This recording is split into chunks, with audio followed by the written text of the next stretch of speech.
Recording started. Welcome to the September 11th Manhattan GMAT study hall, in which we have migratory words. I couldn't find any pictures of migratory words, so I took a picture of migratory birds instead. Okay, meaning sentences in which the words move around among the choices. So, copyright notice, as always. We gotta tell you, the practice problems are from the GMAT Prep free software. In general, especially when it comes to verbal problems, we strongly encourage that if you're going to submit problems, that you submit from this source, because the verbal problems have a very distinct style that is not often copied faithfully by third-party sources. So it's best to use the official practice test as your basis there. I mean, the official guide too, but we can't use those on here. And don't forget where the multiple choice answers are. Okay, let's try one. Let's try that. Migratory words. Give it a shot.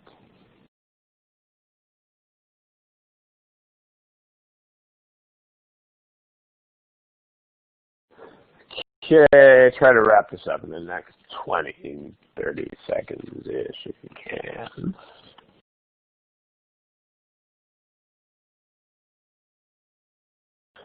Okay, we still have about actually 6, 7, 8 people who have not answered the problem. I mean, there's only so much that I can do in the way of sitting here and waiting for you guys to answer the problem, but remember how this test works. I mean, if you're totally new to this, just remember how it does work. I mean, you have to answer all the questions. There's no such thing as not answering a question. It will sit there and wait for you politely until you answer it. Okay, so, and in case anybody is new to this game and forgets where the multiple choice question answers are, that's where they are. I didn't mean to throw that in front of the problem. Let me move that. Okay, multiple choice answers are there underneath your name. All right. Cool. Well, let's talk about it. Well, so the theme of today is migratory words. What I mean by migratory words is words that are shuffled around. And I mean, one common complaint that we get about these problems, and in fact it's one of the complaints that inspired this topic of today's study hall, is common complaint about these problems is the answer choices don't look anything like each other, people say. Yeah, well, we see this a lot in the forum, where oh, I took this practice test, or I took the real test, and the answer choices looked nothing alike. What this probably means that you're doing is it means that you are expecting the corresponding parts to be exactly vertically underneath each other, which is it sometimes does happen. I mean, a lot of the time they just change stuff in the answer choices without rearranging it. But remember that there are two types of splits, decision points, whatever you want to call them, two types of those. The first is what people think of because, I mean, when we first introduced the idea of a split in the curriculum, we talk about this. If words change, then of course that's a split from choice to choice. But what people don't think about as much as they should is if words move, then that's also a decision point of where do those words go, and that's the theme of today's thingy. is when words move from choice to choice, what exactly should we be thinking about? I mean, the analogy is this. The point, it doesn't really matter where the words are physically located. You just need to find the same ideas. So, for example, if you had an old-fashioned Volkswagen Beetle, the engine of that car is actually in the back of the car. It's in the trunk. Versus the engines of most cars are in the front. Now, if you were going to actually compare a Beetle to a normal car, you would compare the engine against the engine is what you would do. I mean, you would not compare the engine of the Beetle to whatever was in the back of the other car. That would be kind of silly. It would probably be suitcases or something.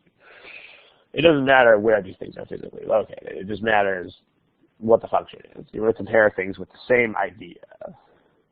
So, like here, this is the idea of in England. So where to put that becomes a decision point because it moves. Same thing with life insurance. I mean, obviously you can't color code things when you are taking the test. But it's a helpful tool to look at it with your eyes like this. Because this is the way you should be imagining it. You should be imagining that you are actually moving around colored tiles in your head. So until the end of the 17th century is another idea which moves around. They just shuffle things. So the question is, what is all this shuffling? What is the deal with all of it?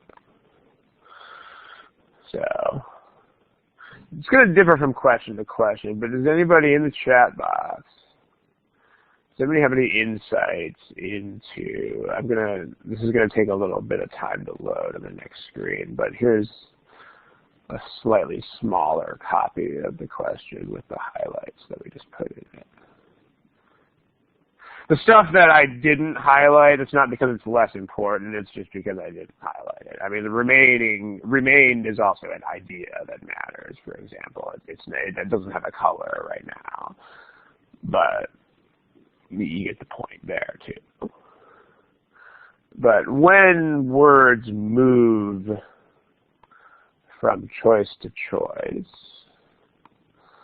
when groups of words, when words or groups of words are moved around, where should we look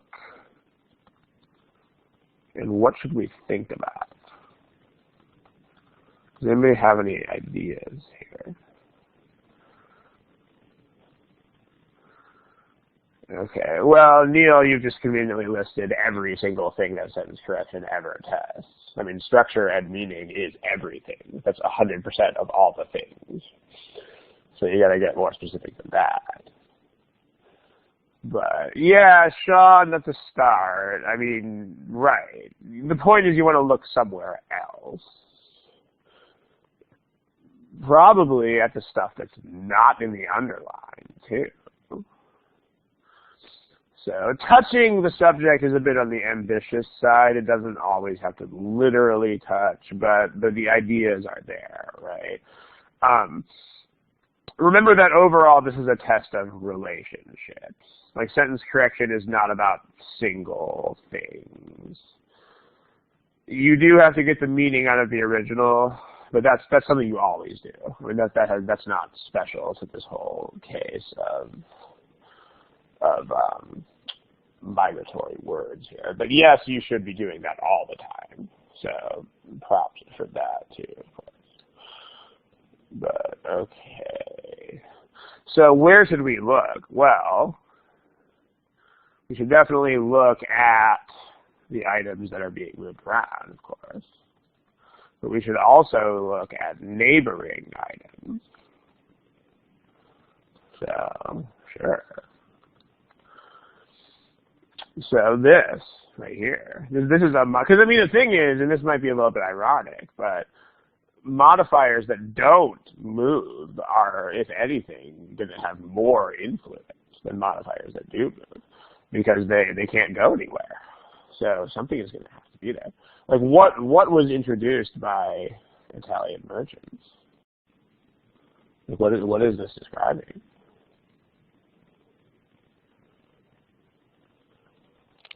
It's describing, yeah, because I mean, they brought life insurance. So what we need to have this as close as possible to is life insurance. And remember, when it comes to placement is one of those things that is a beauty contest.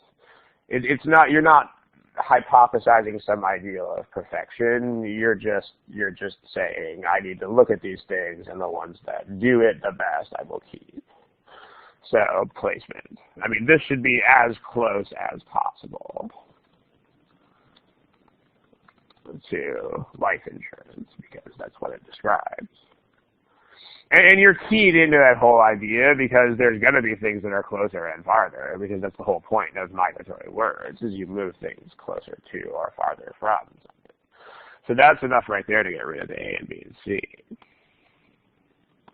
So there it is.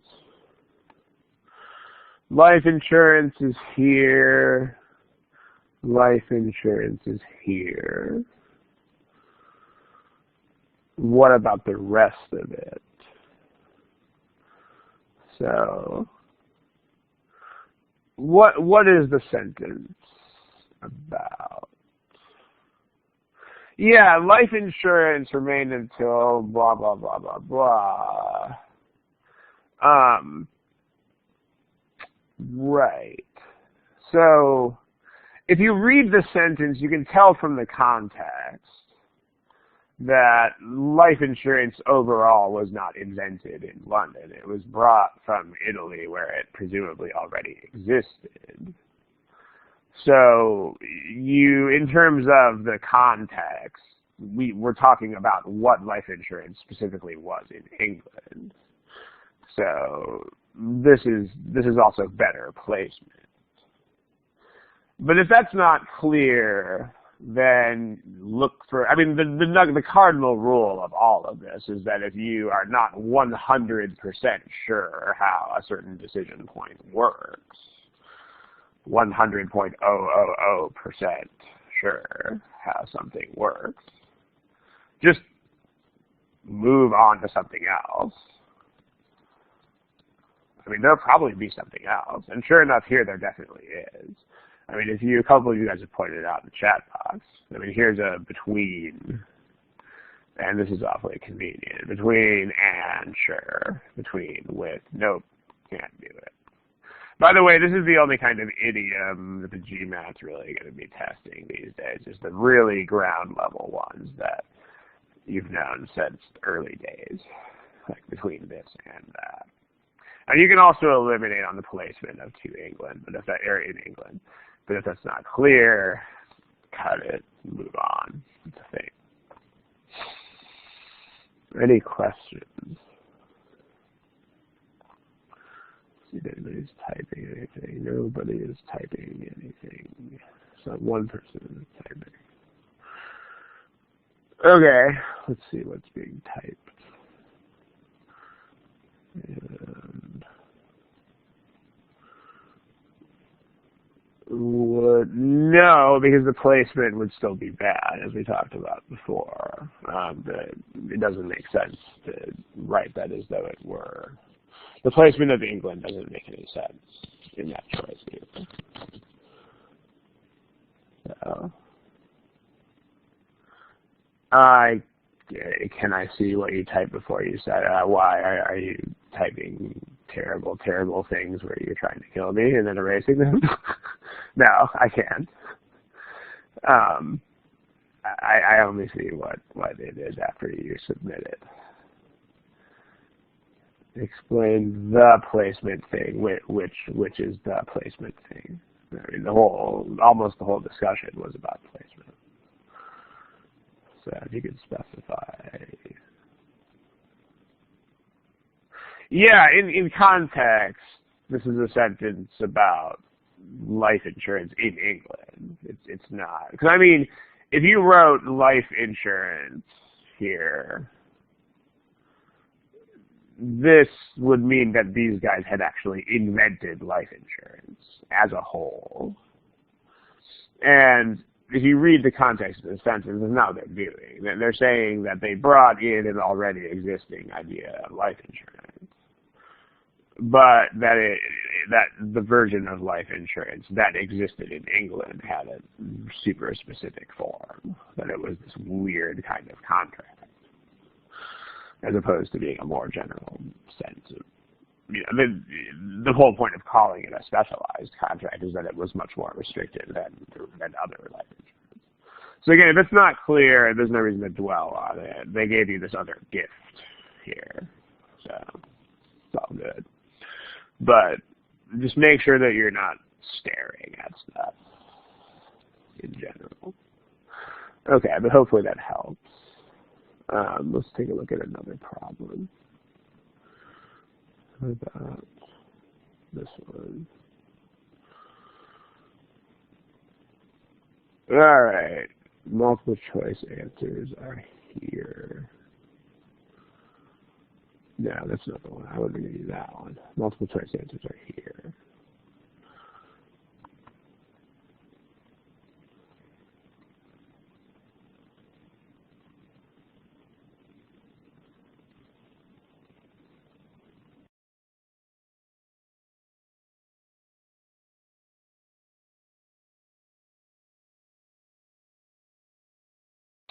Okay, it's a little bit longer, which means, yeah, it's all right to spend a little bit more time on it. But if you are spending more than the normal allotment of time, just make sure that you have goals. Like, make sure you are still looking for something when you are looking at the words, and not just scanning them sort of aimlessly. That's really what time management is, right? Time management's got nothing to do with minutes and seconds. Time management is just quitting if you are not genuinely making progress. So let's take a look. So you notice multiple choice answers. There's that graphic that I just deleted. Surge. Oh, you're on a tablet.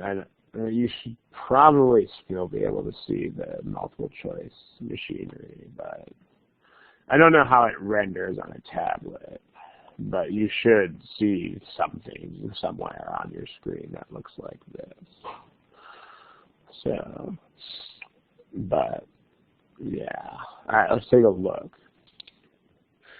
So a bunch of stuff moves. And we have this issue of when stuff moves, it's what should go in what place. One place where you should pay particular attention when stuff moves around is the beginning and end of the underline. Because those are, they like to do that. They like to make sure that you are connecting things in the underline with things that are outside the underline. So when you see migratory words, as it were, you should pay more. You should always pay attention to the interface between the underline and the not underline. But here you should pay very, very special attention indeed to that interface. Underline, between the underlined and non-underlined parts. Because they're probably, not always, but the connections are usually going to involve. They like to make sure that you're paying attention to the fact that it's actually a whole sentence. So when we think of which, so these are the bird. I mean, the sandpipers are birds, and the bird itself is the bird. This is the idea that the bird is vanishing. It's not the bird anymore. And then you have a third color, yes, for this whole notion of in this region. Okay. What's the neighboring part? Well, the neighboring part is this modifier about like the blah, blah, blah, blah, blah, blah. So let's just make sure, let's just back up and make sure that we're approaching this in the right way here. It's blank screen. Here's the original, nope, bad news. Here's the original sentence. What is step one of this whole process? It's sort of Kristen actually said it like 15 minutes ago, but what should always be the first step of any sentence correction problem ever? The first step should be what?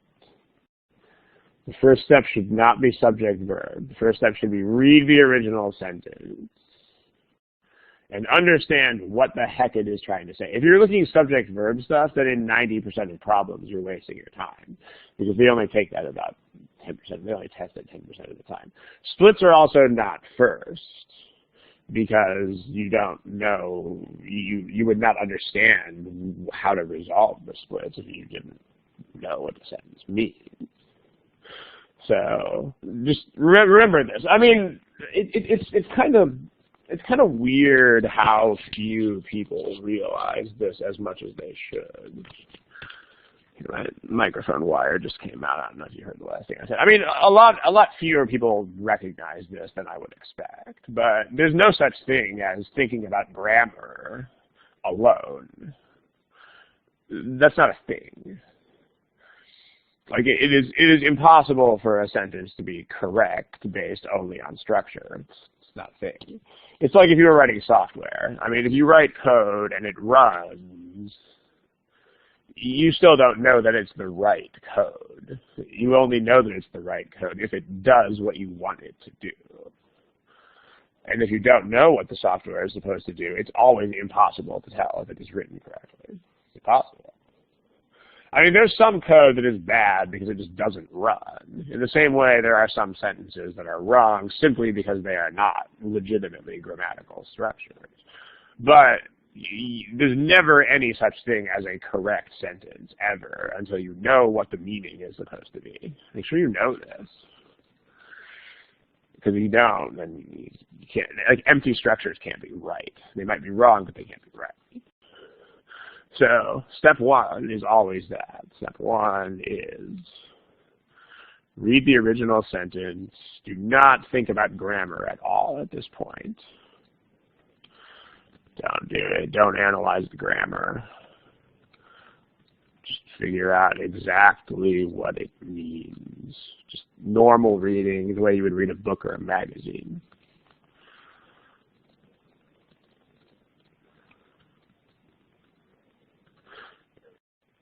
But normal reading is pretty demanding. I mean, this sounds like it's some lax thing at first, but it's not really. Like when you read something in a normal book or magazine, you absolutely will know what every single word is doing there. So any major relationships between the ideas of the sentence, you'll get them. And why all the words are there. Function of each word or group of words. Okay, so like here, and this we have like a bunch of stuff, comma, a bunch of other stuff. So like when you first encounter this, you should be thinking about what it means and only about what it means at first. So let's just talk about what we're doing when we make a sentence that looks like this. Because you can't change the like part, so you might as well start thinking about it. Like, here. Blah, blah, blah, blah, blah, blah, blah, blah. Okay, here's what sentences look like when they have like in them. This is some sort of noun. This is some other noun. And then this is some action. But what is, how does this work? Like these are the part that most of you guys are gonna seize on right away here is that these two nouns are the things that are supposed to be like each other.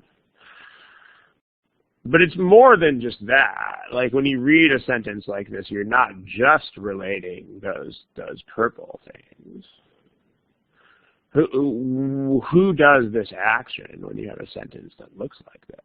Like if I write, I don't know, like my brother, I like stupid jokes. Who likes stupid jokes? according to that sentence. Who does? Who likes the stupid joke? Ah, we both do. So I mean, just if you're thinking about this the way you should be thinking about this, just think what a wealth of information you have right now. Because you know, even if you're confused, I mean, people get confused by this sentence at first because the comparison is not, I guess, for lack of a better word, it's not a traditional comparison. Like, you're not comparing grassy fields to meadows or deserts or some other land area thing. Like, it's a more, you know, poetic comparison, so to speak. But like in this sentence, because it's just from seeing that it starts with the word like, the sentence has an E on the end of it. You know that you have to have all three of these elements. You have to have two things that are both doing something. And the meaning has to be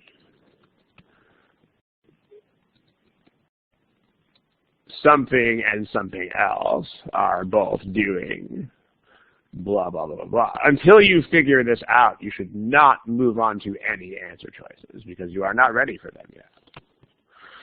So, but if you figure out either one of these, like if you, I mean, this sentence is clearly not very hard to figure out, but if you figure out that I like stupid jokes, then it just becomes who else likes stupid jokes.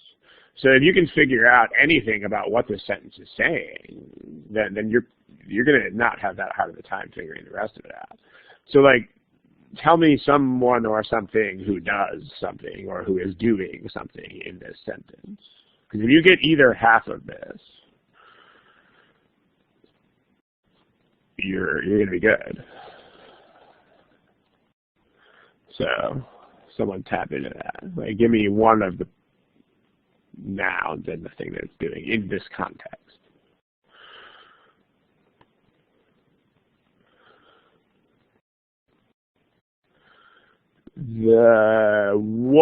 What are those things doing? Like what is happening to the fields and pastures? They're going away. Aha, there it is, right? So because, okay, like you know that this is the fields and pastures. You know that it is because it's not underlined. So fields and pastures has to be the first of these things. So then the reasoning, if it's not clear on a first reading, then you can fill this blank in next, because the thought process is not totally random. The thought process is what are the fields and pastures doing? Well, they're disappearing. So, and then the thought process is, okay, well, what else is vanishing? None of this is random. I mean, this is exactly what you would do if you were reading this, although hopefully it wouldn't be written really horribly. Well, the bird is. So, or sandpipers, the bird, the sandpiper, whatever you want. So, that's what it is. I mean, you might have to piece this one together because friends. That one I don't get, but okay. The sandpiper friends. There's probably a pun there that I'm not catching, but okay. Yeah, I'm definitely a kid who doesn't get the joke this time. You might not read these words right away and think that they're comparing fields to a bird, but the lesson is that you got to read the whole sentence as always. You can't read a fraction of a sentence and expect to know what it means. So, now that we understand that, like the fields and pastures, now we're equipped. Only now are we equipped to even look at the answer choices.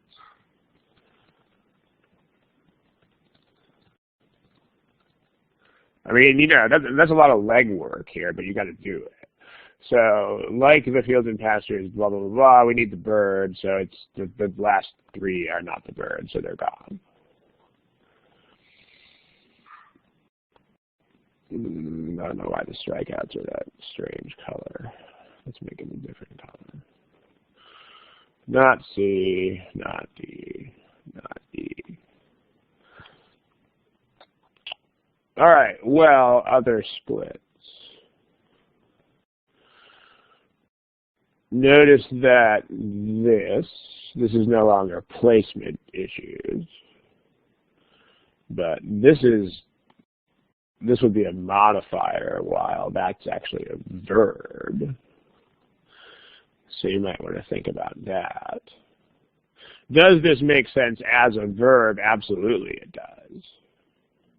I mean, this is exactly what we want to say the bird is doing.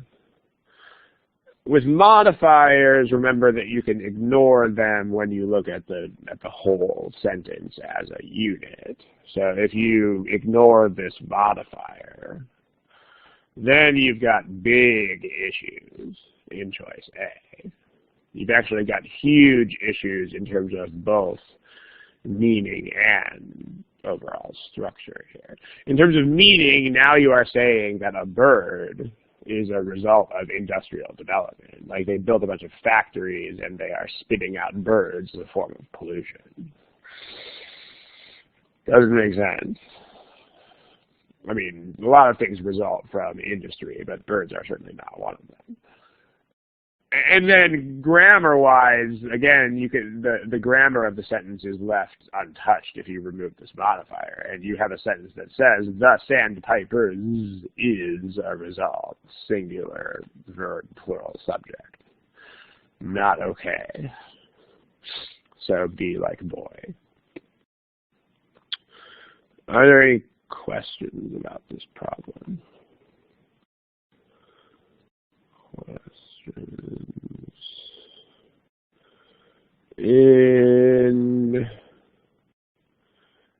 Yeah, the 2 and 2 in choice D are those would be parallel.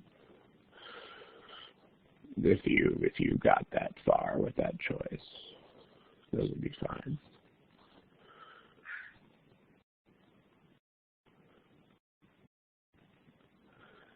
Could I explain modifiers? Could you give me a more specific question than that, please? What in particular about modifiers are you asking? What about plural agreement? There's no such thing as plural agreement. So that's not a thing. You just have to think about what the sentence means. I mean, the only time this is a concept, let me go ahead and just make this another screen. I mean, remember that decisions about whether nouns are singular or plural are not going to be mechanical decisions. I mean, verbs, yeah, like whether verbs are singular or plural depends on the noun, but whether nouns are singular or plural is almost never a mechanical decision. I mean, it's almost always meaning. So, I mean, there's not really a such thing as this, unless you have a context that would clearly demand it.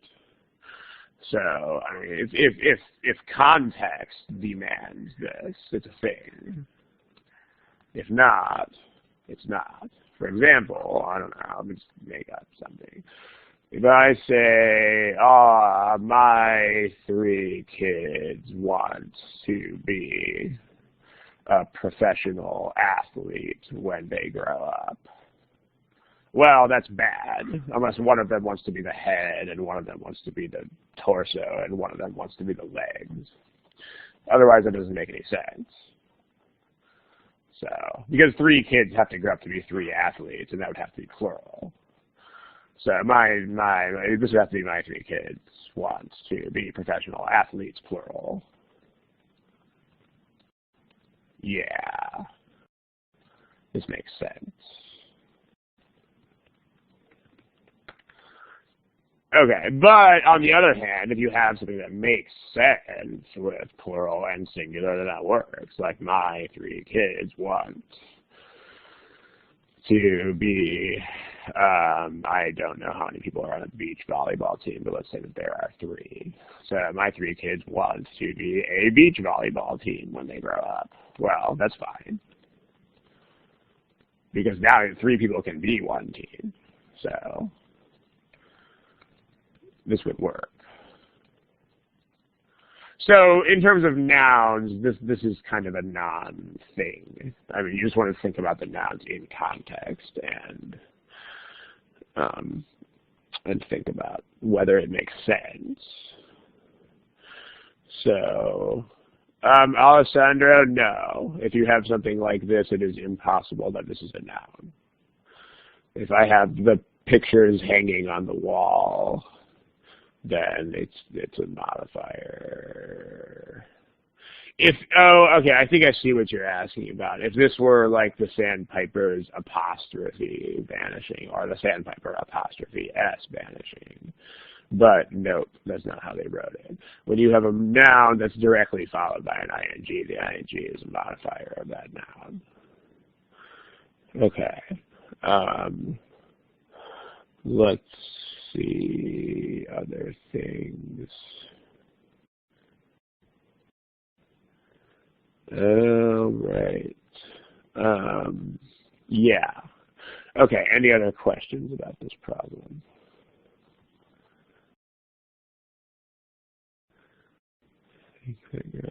Fields to be look at. I don't know what that means, Mary Lou. I'm sorry. I don't know what look at singularly is. But no, I mean, these, if you're saying that these are not plural, I mean, they definitely are plural. I mean, this is multiple fields and multiple pastures. But like all of those things, I mean, you can use the bird singular. You can use singular nouns to represent like a species or a general class of things. Like if you say,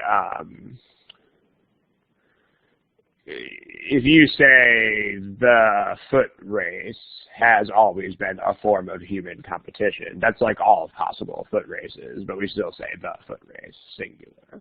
I mean, but yeah, I think you have the right idea, but singular and plural is a purely grammatical thing. I mean, there's no such thing as look at something as a singular. I mean, if it's a plural, it's a plural, and that's what it is. But it can make sense to compare singulars and plurals. Sure, of course it can. Yeah, like all the other kids in the class, Chris likes pizza. That makes sense. So, all right. But when you're thinking about singular versus plural, there's nothing subjective about that. It's a grammatical construct. But I think the ideas are there. So we should probably move on to another question. Sam, you probably shouldn't edit B. Don't edit sentences written by GMAC. That would be not really okay. Here, I'm going to kind of make a slide to yell at you. Don't edit GMAC sentences. Don't do it. Don't do it. I mean, the reason why not is that the GMAT only tests like 1% of the things that could be wrong with an English sentence. If you edit their sentences, you are almost certainly creating sentences that are wrong, and almost certainly for reasons that are not tested. So if you try to edit their sentences, I mean, unless you are at the level of a professional writer, the edit will probably be wrong. And usually for reasons that are irrelevant to this test. So, and this one is, I mean, the birds themselves is wrong, but not for any reason that the GMAT would ever test. So, best not to go there. But don't do it. Okay, here's another problem.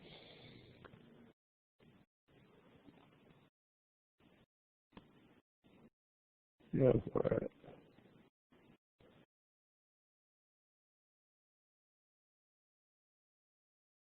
All right, let's wrap it. Let's wrap it up pretty soon. Let's pick a thing.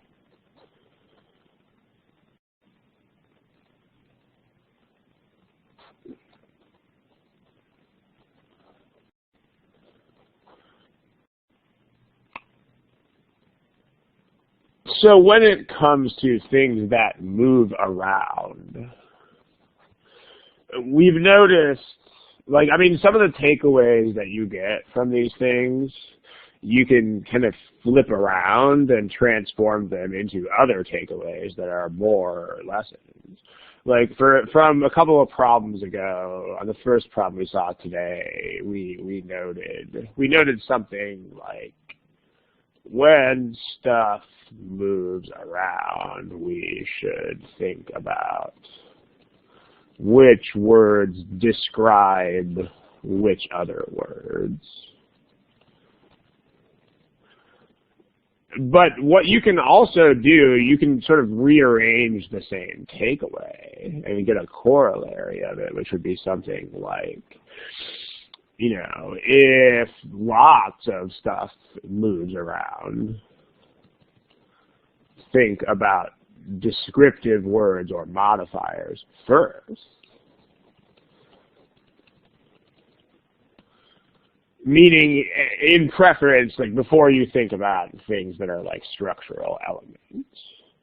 So, for example, the placement of they began to grow again, that's not a modifier because that's a subject and a verb. So we'll think about that later. But let's think about where the modifiers are going here. So this is a thing. This is sort of the same thing. This is a description, particularly of something. Well, that's got to be particularly, meaning it's got to be a especially strong case of some other thing, right? So let's look at what's next to that. Well, if it's red wine, only red wine. Red wine is a type of alcohol, but consumption of alcohol of red wine. So both of those could be reasonable. So, but here's consumption, here's consumption, here's consumption, here's consumption, and then here's alcohol. So let's see how these stack up here. Doesn't have to be the first thing that you think of in the whole world, but well, particularly of red wine, consumption of alcohol, this totally makes sense because of red wine is an example of alcohol. So that works. On the other hand, red wine is not a kind of alcohol consumption. So this is not a thing. I mean, this might seem like it is some really nitpicky, tricky thing. And if you didn't have multiple choices, it might be. But the thing is that you do have multiple choices. And you can definitely see that they shuffled these two words. So you should be thinking about those two words. You should be thinking very precisely about which one of these two words should I put there. This is why you gotta start from splits. This is why you gotta start from a decision point. Because otherwise things that would be tiny, tiny issues, I mean, if you have a clear choice, they become big issues. Good. Here, consumption and of red wine, this is a kind of consumption, but in terms of parallel, this is better. I mean, of this, of that is better than this consumption versus of that. So the modifier here is okay, but these are not written as much in parallel as A. D's got the same problem that B does. Red wine is not a type of consumption. And red wine is definitely not any of that stuff. So not E. And that's actually all we need to solve this problem. There's a lot of other stuff going on here, but to keep a focus on today's topic, we'll minimize the rest of it. Any questions about the stuff that's here? Or about other things that are in these choices? Remember, don't try to edit the choices, but anything else that's in them. Any questions? Now we'll look at something else. Let's look at something else. How about, let's see. The loading is very slow. How about this one? This one is fun.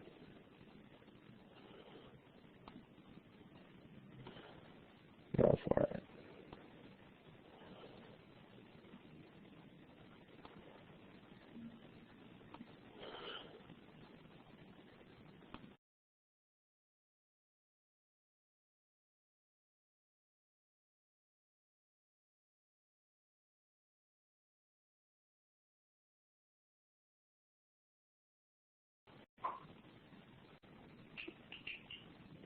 All right.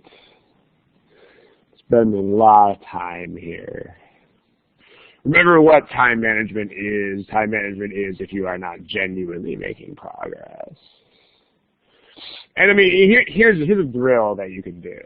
I kind of made this up on the fly for one of my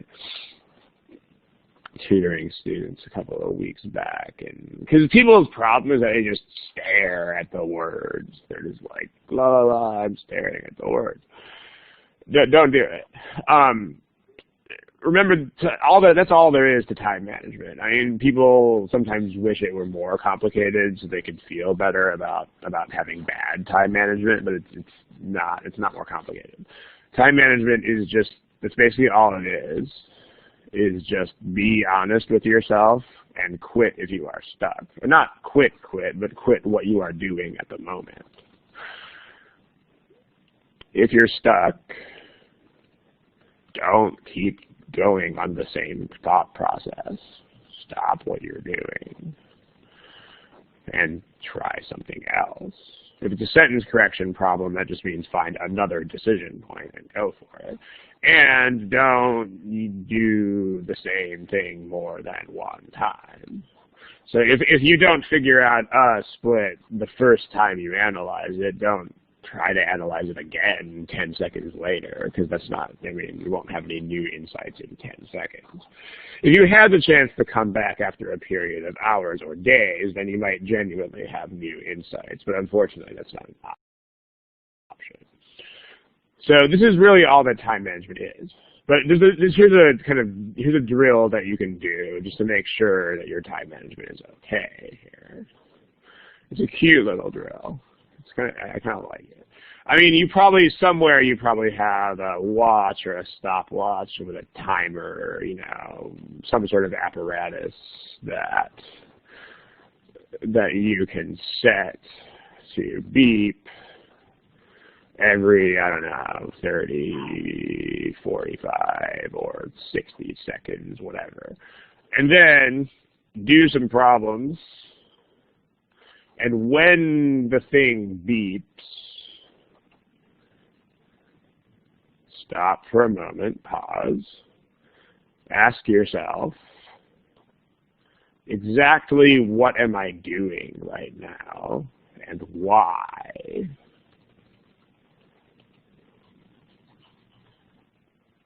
And I mean, there should be an answer to this.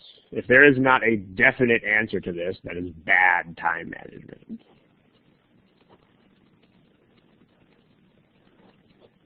There it is. I mean, that's all you need to finish this test. I mean, you don't need to be fast, not nearly. In fact, I guarantee that everyone in this workshop reads faster than I do. But the point is you just have to have goals. You don't need to be fast at all.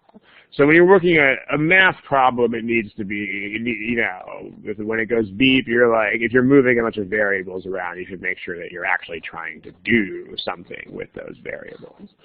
You know, like I'm trying to move this over here so that it cancels this other thing and then I can solve for that thing. Okay, good. That's goals. I'm just shoving variables around and hoping that a miracle happens. Bad. You should stop doing it. If it's a verbal section, you're looking at words. It's not like math where you're manipulating things. But if it's the verbal section, if it's critical reasoning, if you're reading the answer choices, you should already have some sort of quality in mind that you're looking for. Like, I need a choice that is a disadvantage of opening the store after hours. Or like, I need a reason why the mayor should not say this in his campaign. Something like that. If it's sentence correction, if you're reading the original when it beeps, that's always the same goal. I need to figure out the meaning. But if it beeps when you're looking at the answer choices, you should always be thinking about a decision point and or looking for things that affect a decision point. It should never be la la la la, I'm looking at random words. It should not happen. If that happens, then there's an improvement that has to happen there. So just think about that. It's a cool drill. Try it because you'll probably find, at least at first, that when it beeps, a disturbingly frequent percentage of the time, it's going to be like, actually, I have no goal at all. I'm just looking at random words.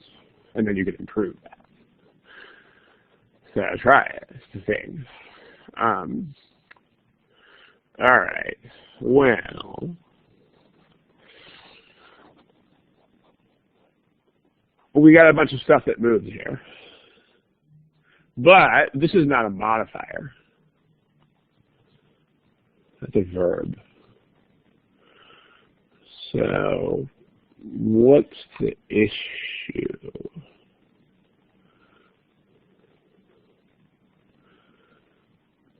If you've got stuff next to actually, no, that is a modifier. Haha, just kidding.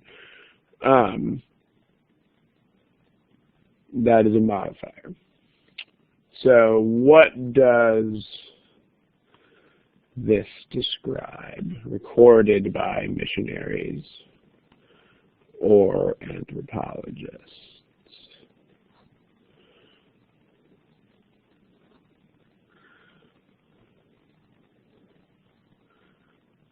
It describes narratives, yeah. So that should be next to narratives. And it shouldn't be separated by and,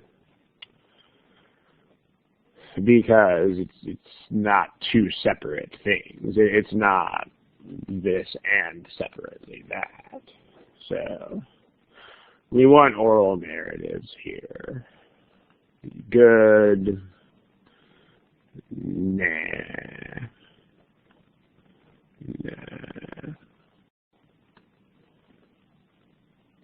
This, good. Because the and is not, you want the modifier to be on the thing it's modifying. But the other thing, there's also a meaning problem here too, because solely means that they only thought of it as one thing.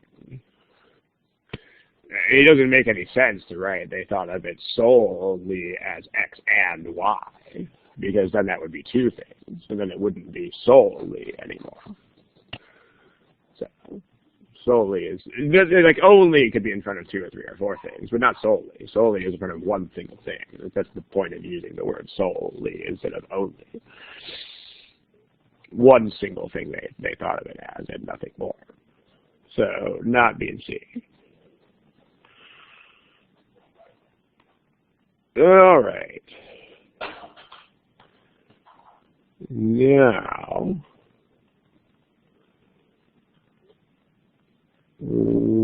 some people are typing. Let's see what's going on there.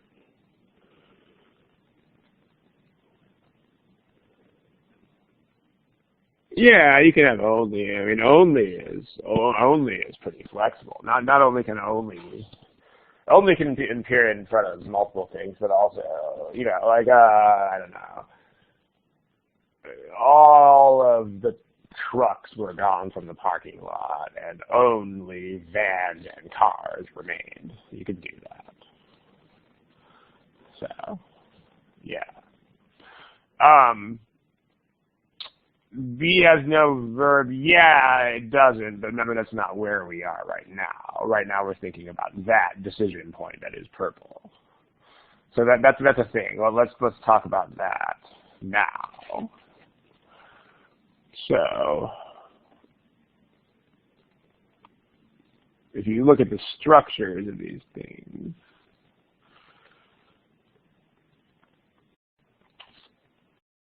this has an and. I mean, B is already gone. But there's also the parallelism is what you're looking at. Like, if it was blah, blah, blah, blah, blah, blah, and now understand, then there would have to be a verb over here. So if that's what you're getting at. If you're looking at the parallel structure that these would imply.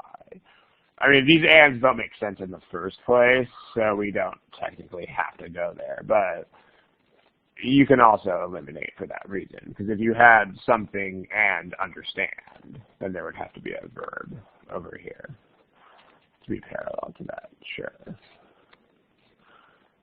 Okay, so let's take a look at stuff that moves. There's scholars. Now they're over here. And that place is taken by something else. Native American literatures.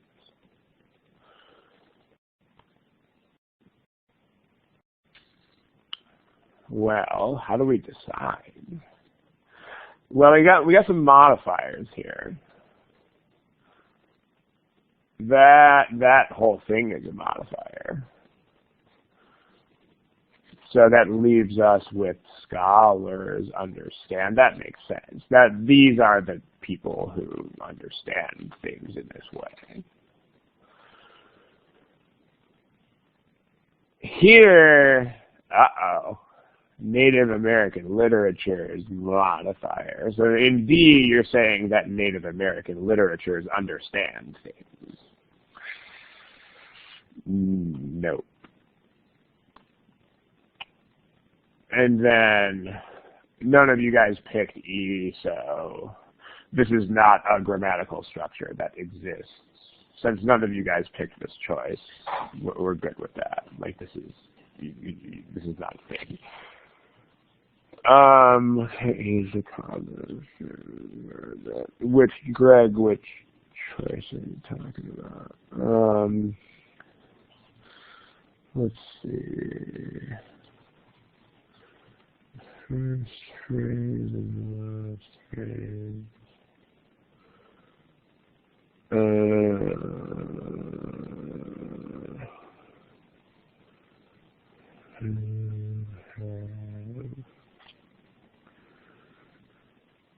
Okay, I see what you're saying. Yeah, they don't generally test the placement of punctuation. If you split the sentence up that way, then you would have bigger problems than that.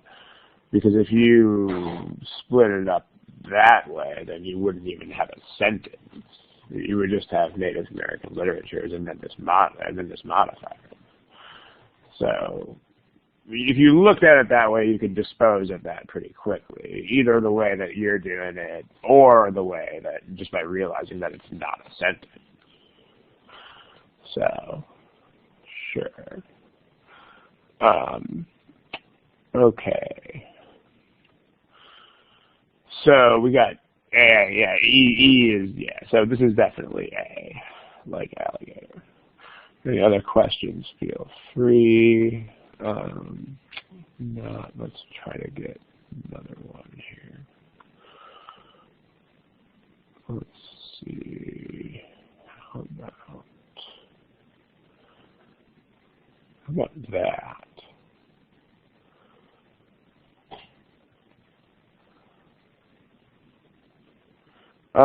Okay, so maybe we'll look at that.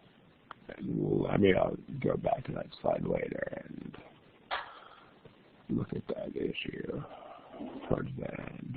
We got a new project there on the board, so let's do this one, and then we'll see about that.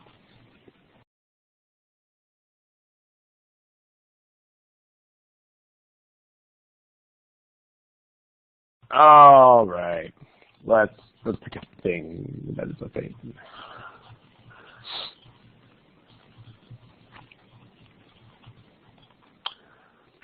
And I know my voice is sort of annoying, so are beeps.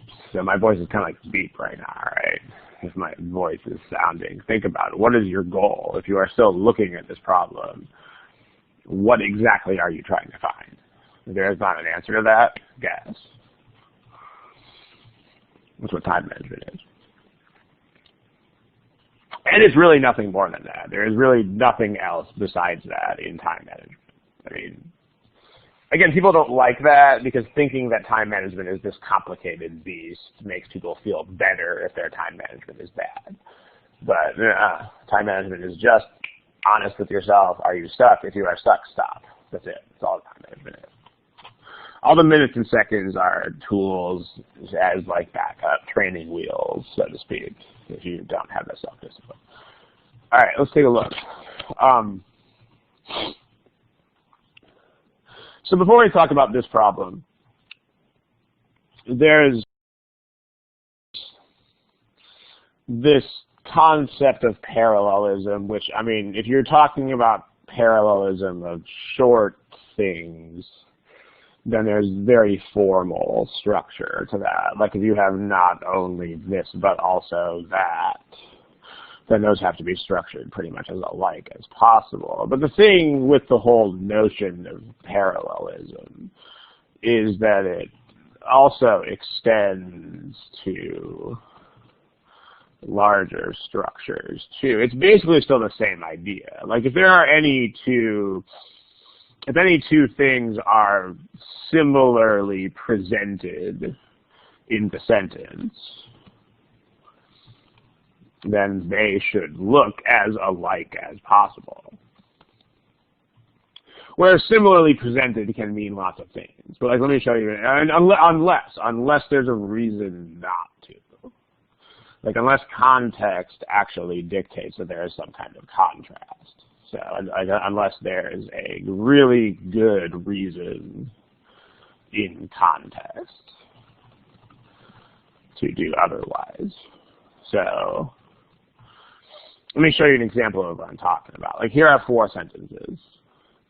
If you return your library books late, you will accrue fines. That's one sentence. If you return your library books late, fines will be accrued. Or if your library books are returned late,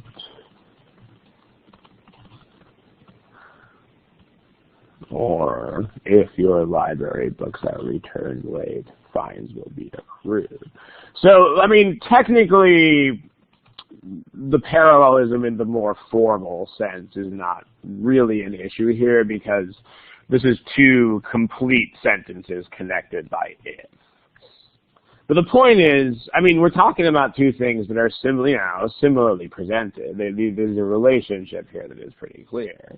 So if we're not trying to make any special point here, then we would want this to either look like the first one, where it's if you do this, then you will do that. They look like each other. Or else, we'd want it to look like the last one. I mean, neither one of those is better or worse than the other one. There, you know, if this is done, then that is done. So basically, if you're not trying to make any, if there's no special emphasis here, then the first and last are better. However, if you were specifically trying to make the point that, hey, you library card holder, you are going to accrue fines even if someone else brings back your books, then you would say something like number 3. Because then you would be specifically trying to make that point. Like, if your library books are returned late, I don't even care who returns them, which is why this is passive. It's returned by anybody at all. Then you personally will be responsible for the fines. Then this is the point, right? So because there's a contrast there, like if you actually are trying to point that out and emphasize it, then there's a reason to do number 3. So like you're saying, if anyone does this, then you are still on the hook. But otherwise, unless there is a very special point of emphasis like this, you want to make things look like each other, and you want to not make them not look like each other. It's kind of like in the other problem, consumption of alcohol and of red wine. I mean, we would like to make them look alike if we can.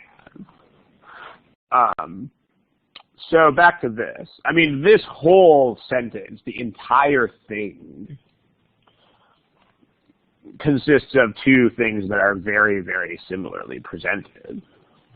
So we want to make them look alike.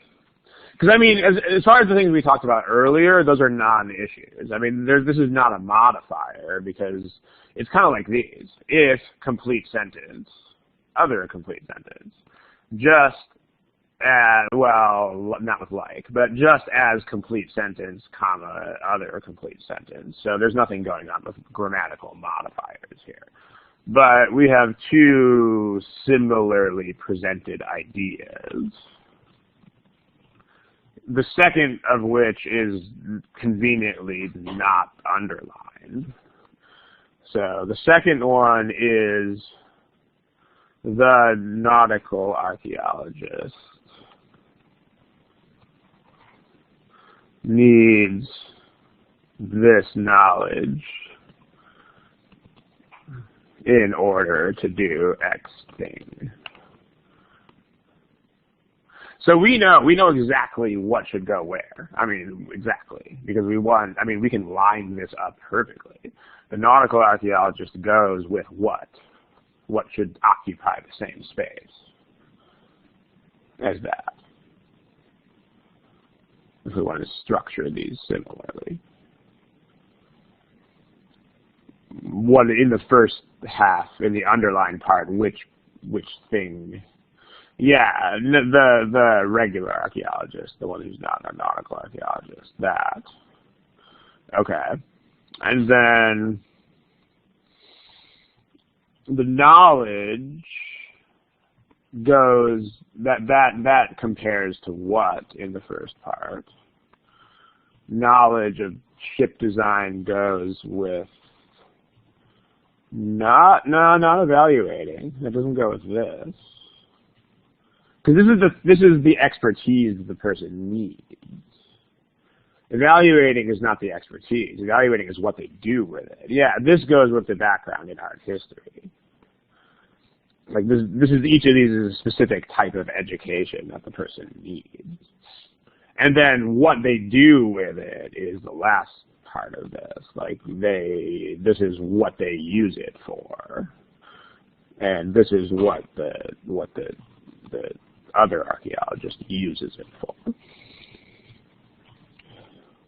So we want to pick the one that does this.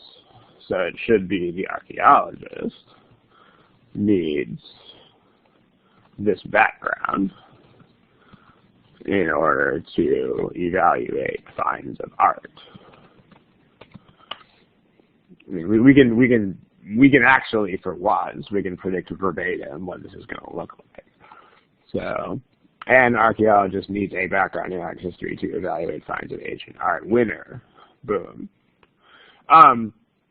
The problem with B, I mean, the things in B are in the right order. But, decision point, that's not a verb, and that's a verb. Okay, not the focus of today, but if you see a decision point between something that is a verb and something that isn't a verb, you should be thinking about the entire structure of the whole sentence. There are several study halls on that. Their overall sentence structure, I think, is the heading that they're on there, but you can search the page for that. But if you see verb versus non-verb, so this is always going to call on the structure of the entire sentence. So,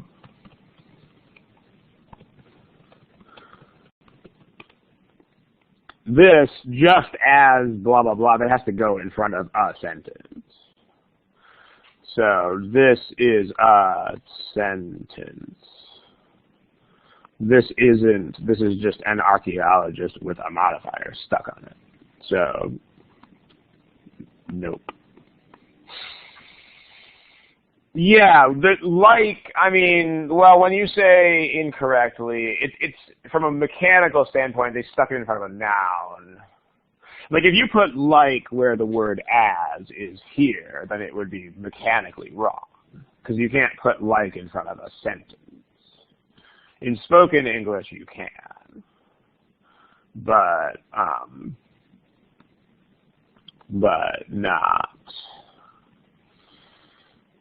not in written English. I mean, here it's wrong because the comparison is nonsense. I mean, you would be comparing the purple thing to the green thing, which makes no sense.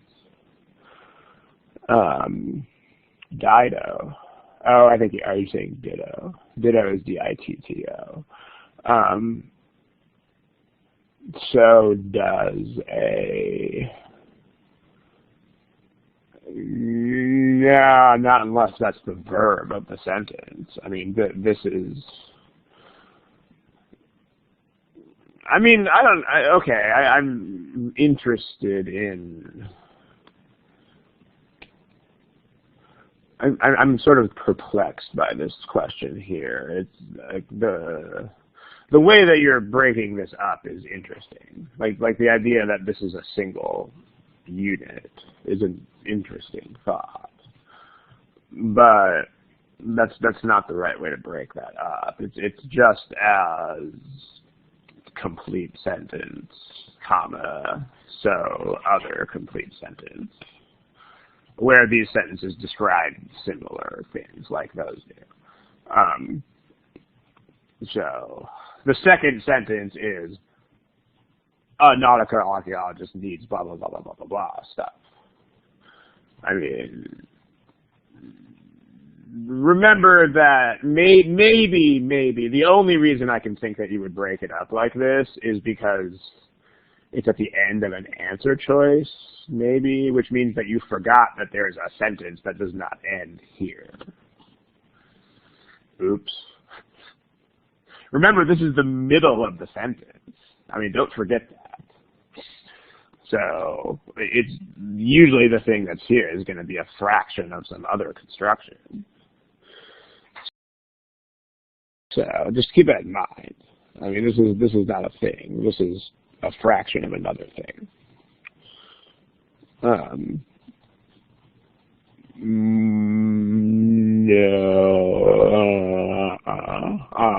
You would only have the does if that was the verb.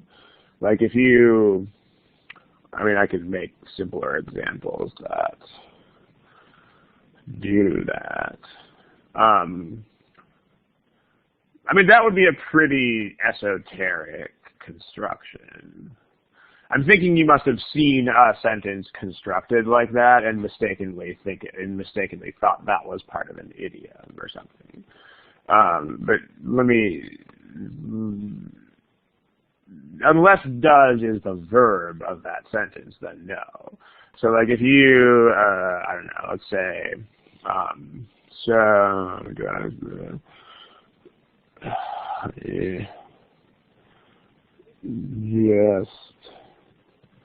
just as I will need X things to do. I can't think of any specifics right now, but my brother, you can do this both ways. So my brother will need A things to do. Okay, but you can also write this as, you could also put the will here. I mean, this is sort of not as common because it just isn't. So you must have seen this somewhere and just thought it was a thing in general. The does would be sort of like this. So if you, if we don't do this in the future, just as I need something to do something else, my brother needs something to do. If you mean ear, then you shouldn't be using your ear at all because your ear is irrelevant. You should be using your eyes. I mean, I know I'm being a nitpicker here, but that's a big difference. The way these sentences sound means nothing. Nothing at all. Spoken English is a different language. Not really. In fact, if you read just about any well-written formal sentence, it will sound terrible if spoken out loud. And on this test, they know that there are both native and non-native speakers taking the test, and so they very intentionally include a lot of answer choices that are designed to sound good and to be wrong. So it's not a good place to start. It's a good place to start if you are using your eyes and not your ears. Like if you have an intuition developed for the written language and you are not using your ears, then you're right. But if you are literally thinking about the way the sentence sounds, then no, that's a terrible idea. Don't do it.